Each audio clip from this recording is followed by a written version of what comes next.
Agime. Oh. Ou vinavel. Ou gon meso gen fo ou kebe ou la ka ou ba vinavel. Ah, ou bash comment on appelle ça? Comment on appelle? Mot fait. Grand moun ko ba ou rien pour rien. Mot. Yeah man. A branvan.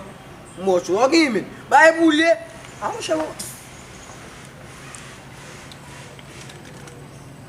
Tu pas boire? Non ba boire. Chéri mbalo, vin mbalo. Mais nous wa boire. Mba boire mi, nou konen mbre ba sa ou mi. Am sin la. Mba boire. Mba boire ba sa, je me si. Comment est chéri? Ko do la mo pressé. Mba boire min. O pa te de mi. Mba boire mi. Ou va boire? Ou fe mba ti dam nan reta mi, nou konen mba boire ba sa. Ko do la mi. La ka ou va li chéri. Desan foué. Gete chéri, ou ba mi ave. Oh. Hey. Vamos ver. Van pilte ou gen. An sa fem la mi. No.